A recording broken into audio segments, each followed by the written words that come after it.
अच्छे इंसान का मतलब वो है और हम लोग बेकार है, मतलब हम थोड़े गरीब हैं तो मतलब हमें तोड़ दिया जाएगा, हमें भगा दिया जाएगा, तो हमारे पास वोट भी लेने ना आए। नमस्कार, मैं हूं संजय पाठक और आप देख रहे हैं प्रेस 15। इन दिनों हल्द्वानी में प्रशासन के नोटिस का जो खौफ है वो साफ देखने को मिल रहा है।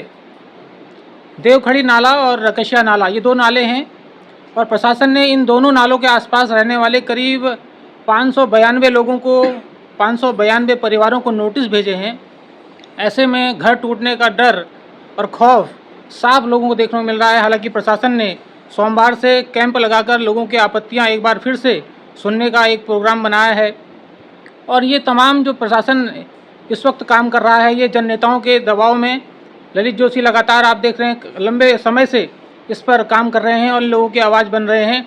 ऐसे में प्रशासन भी अब समझ रहा है कि आखिर इन लोगों का क्या समाधान निकाला जाए और ऐसे में प्रशासन भी तैयारी कर रहा है, लेकिन लोगों के मन में जो खौफ है वो कम होने का नाम नहीं ले रहा है। आप देखिए, इस वक्त मैं कुसुमखेड़ा क्षेत्र में मौजूद हूँ, जय कर्नाटक। उनके आवास पे बड़ी संख्या में ये लोग आसपास के रहने वाले यहाँ पहुँचे हुए हैं और इनके हाथों में ये नोटिस मैं आपको दिखाऊं। देखिए किस तरीके से ये नोटिस है और बुजुर्ग माताजी ने हाथ में नोटिस पकड़ा हुआ है। प्रशासन ने एसडीएम के जो नोटिस है वो तमाम नोटिस आप देख सकते हैं यहाँ पर हैं। आइए इन लोगों से बात करते हैं, आखिर क्या इन सब की परेशानी है, क्या कुछ इनके मन में चल रहा है। भाई साहब ये बताइए, आप नोटिस आपको भी मिला है, क्या कुछ आपका नाम है ये बता दीजिए, कहाँ आप रहते हैं और क्या आपकी पीड़ा है। सर मेरा नाम दीपक शर्मा है, मैं देवभूमि कॉलोनी में रहता हूँ।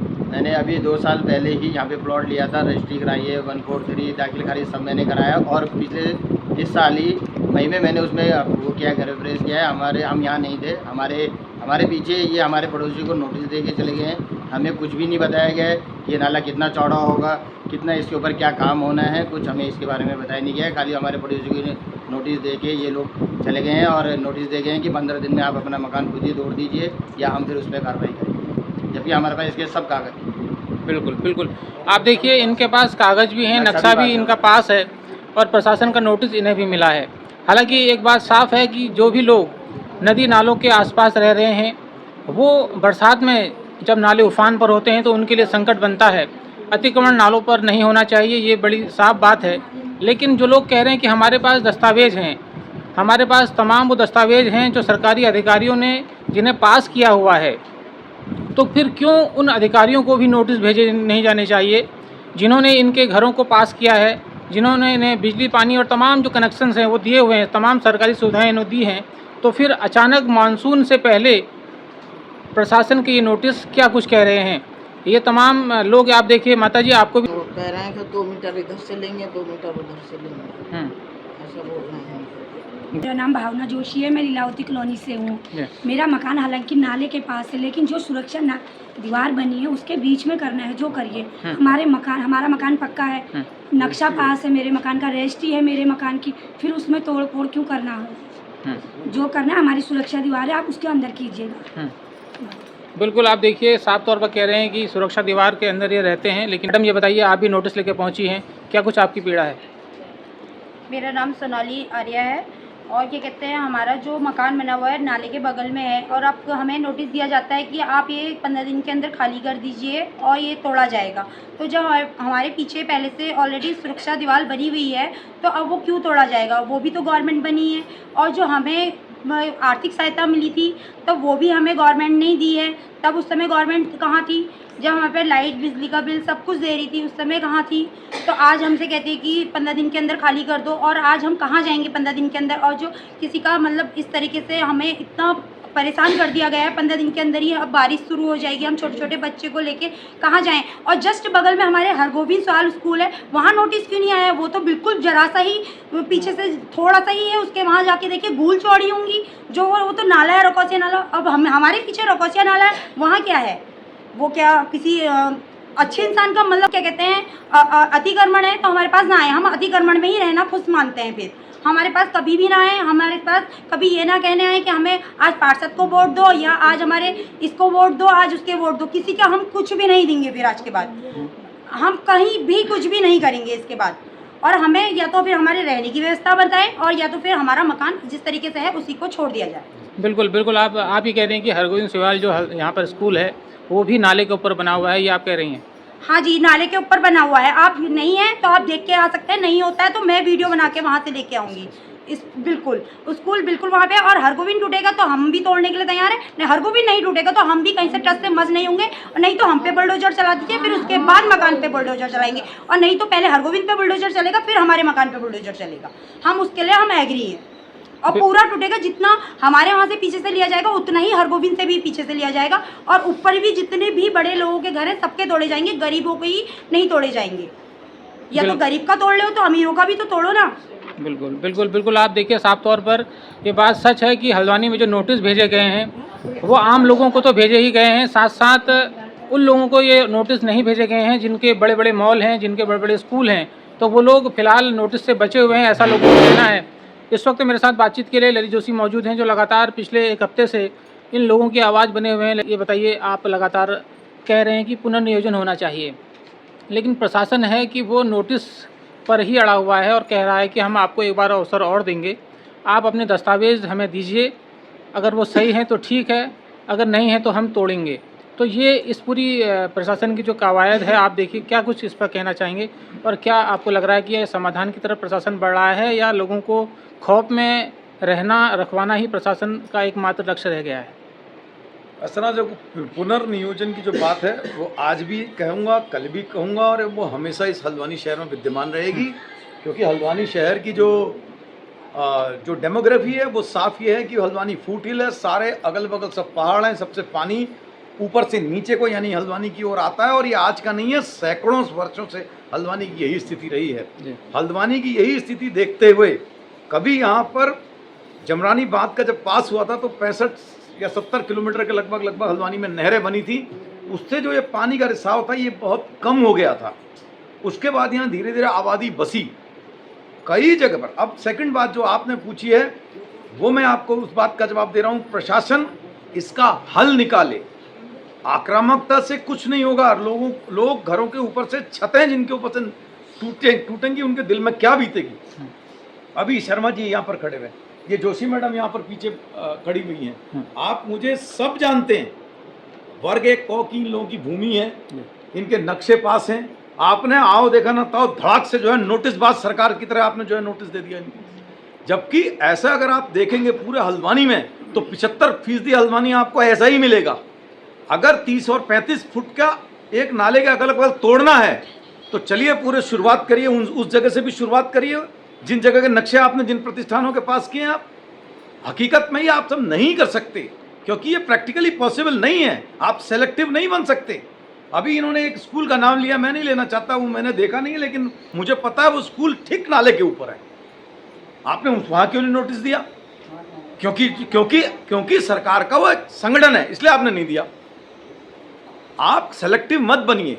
मैं फिर बोल रहा हूँ, अनुरोध कर रहा हूँ, टकराव की कोई नीति हमारी नहीं है। अगर प्रशासन कोई हल निकालता है बहुत स्वागत करते हैं हम प्रशासन का, लेकिन अगर आप ये सेलेक्टिव बनेंगे कि 35 फुट इधर उधर इनका तो तोड़ दिया, बाकी को रहने दिया जिनके नक्शे आपने खुद पास कर रखे, तो देखिए ऐसा ये मारो भी और रोना भी मत दो, ये नहीं चलेगा। आप एक चीज पे आइए, हम आपका सहयोग करने के लिए तैयार हैं। पहले वस्तुस्थिति को समझिए। एयर कंडीशन कमरे के अंदर बैठ करके आपने नोटिस भेज दिए सबको, ये सब नहीं चलेगा। कल हम सब लोग इकट्ठा होकर करके शाम को इस पूरे एरिया में हम आमंत्रित भी करेंगे। अगर आवास विकास और सुभाष नगर के लोग भी आ जाएं, हम इस इलाके में जो है हमारे जो यहाँ पर लोकल जो हमारे नेतृत्व हैं, इन सब के नेतृत्व में हम सब लोग इनके साथ चलेंगे खड़े होकर करके और विरोध प्रदर्शन अपना करेंगे। और एक बात मैं फिर कहता हूँ, जैसे हमारी छोटी बहन ने बोला, आज मैं सारे हल्द्वानी के सारे जो विभिन्न पार्टियों के नेतागण हैं, ये कोई राजनीतिक मामला नहीं है कि कांग्रेस का मामला है, बीजेपी वाला, छोड़ दीजिए इसको। ये सबका सामूहिक मामला है, किसी पार्टी विशेष के बैनर तले कोई नहीं चल रहे हैं। लेकिन मैं बोल रहा हूँ, जिस तरह से बयानबाजी कर रहे थे आज से 3-4 दिन पहले, जिस तरह से बयानबाजी हो रही थी, ये भी अतिक्रमण है, वो भी अतिक्रमण है, तो शर्मा जी का अतिक्रमण है क्या? जोशी मैडम का अतिक्रमण है क्या? जो प्रतिष्ठान पास कर रखे हैं, जिनको आपने नोटिस भी नहीं भेजा, वो भी अतिक्रमण है क्या?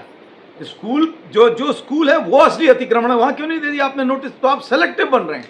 जहाँ आप सेलेक्टिव बन रहे हैं और हमसे बोल रहे हैं कि आप चुप रहो, जो हमने करना वो करेंगे, तो ये तानाशाही नहीं चलने देंगे, ये स्वीकार नहीं है। कल प्रदर्शन करेंगे हम अपना, शांतिपूर्वक हमारा प्रदर्शन रहेगा। हम ये भी कहना चाहते हैं उन नेताओं से भी जो मैं आज बोल रहा हूँ कि कृपया इनकी लैंग्वेज में, जैसा छोटी बहन ने बोला, अगर इस तरह से आप जनप्रतिनिधि नहीं खड़े होंगे, आप इधर जो पार्टी आज के दिन में सत्ता में है उसके जनप्रतिनिधियों से मेरा अनुरोध है कि आप नहीं खड़ा होंगे, कल को माफ कीजिएगा, इनके पास आप वोट लेने जा भी नहीं पाएंगे, खुद ही आप कल जाएंगे। और उन अधिकारियों से भी मेरा कहना है, विनम्रतापूर्वक कहना है कि हम आपका पूरा सहयोग करने को तैयार हैं, लेकिन प्लीज आप पहले वस्तुस्थिति को जानिए। ऐसे किसी पर अभी ये रो रही थी यहाँ पर बैठ कर, घरों में जा रहे हैं हम लोगों के जो है, अरे छत उजड़ने का डर है, इसकी गरिमा को, इसकी गहराई को समझिए, किस तरह लोग पाई पाई जोड़ कर करके बनाते हैं।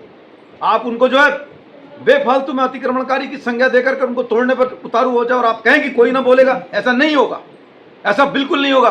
अगर आपको हल्द्वानी की वस्तुस्थिति के बारे में ज्ञान नहीं है तो पहले ज्ञान हासिल करिए, उसके बाद नोटिस दीजिए। ये नोटिसबाजी नहीं चलेगी, हम विरोध करेंगे इस बात का, और हर धीरे धीरे करके हम सब लोग इकट्ठा कर रहे हैं, हर गली मोहल्ले में जा रहे हैं, है ना। अब फिर देखिए, फिर हम कल आप लोग भी सब लोग आइए, कल इस प्रदर्शन में भाग लीजिए। हम अनुरोध कर रहे हैं, हमारा टकराव का कोई नीति नहीं है। बिल्कुल बिल्कुल। देखिए ललित जोशी साहब कह रहे हैं कि उनका जो मकसद है और इन तमाम लोगों का जो मकसद है वो यही है कि समाधान निकले, प्रशासन नोटिस केवल न दे, और नोटिस अगर दे रहा है तो वो वस्तुस्थिति को भी समझे, ज़मीन पर आखिर चल क्या रहा है। इस वक्त मेरे साथ जया कर्नाटक भी हैं। मैडम, आप तो जनप्रतिनिधि भी रही हैं, आपके क्षेत्र में ये तमाम लोग आप ही के क्षेत्र के लोग हैं और आज न्याय की आस में आपके पास आए हैं, क्या कुछ कहना चाहेंगी? तमाम जो नोटिस हल्द्वानी में जो भेजे गए हैं लोगों को, ये अधिकतर लोग निर्धन परिवारों के हैं जो नाले के आसपास रहते हैं, क्या कुछ कहेंगी? क्या अतिक्रमण तो बर्दाश्त नहीं किया जा सकता, ये आप भी कहती हैं इस बात को, लेकिन क्या समाधान निकलना चाहिए ये बताइए। भैया जैसे कि आप देख रहे हैं अतिक्रमण तो हुई, मतलब कहीं ना कहीं किसी न किसी ने थोड़ा बहुत किया है, तो मैं ये नहीं कहूँगी कि इसमें ये गरीब आदमी ही क्यों मरे।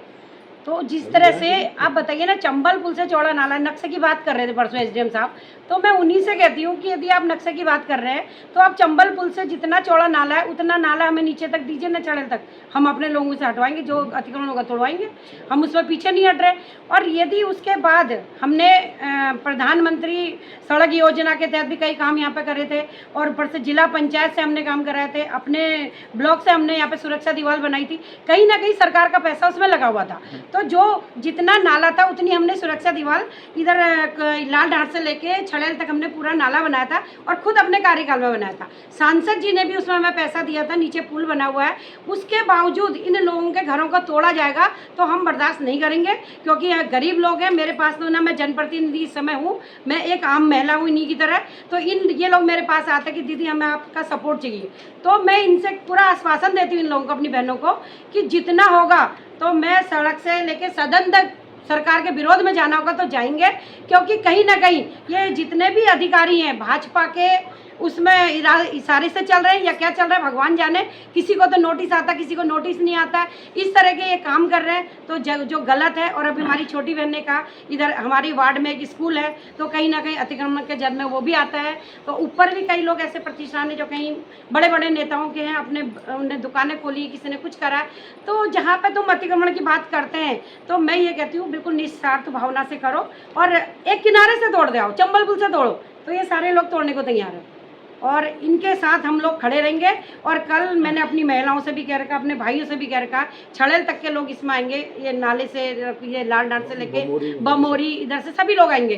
तो हम लोग यहाँ पर सरकार को जगाने का काम करेंगे, थाली बजा के हम इन्हें जगाएंगे। ये नहीं जगे तो हम इनका खुल के विरोध करेंगे। बिल्कुल बिल्कुल। आप देखिए साफ तौर पर जया कर्नाटक कह रही हैं कि वो चाहती हैं कि समाधान निकले, लेकिन अगर सरकार और प्रशासन इन लोगों की सुध नहीं लेगा तो उन्हें विरोध करना पड़ेगा और आखिर तक वो इन लोगों का साथ नहीं छोड़ेंगे। फिलहाल इस खबर में इतना ही और देखते हैं कि आगे प्रशासन क्या कुछ करता है और इन लोगों की सुनवाई होती है या नहीं, इस पर हमारी नज़र बनी रहेगी। संजय पाठक, प्रेस 15, हल्द्वानी।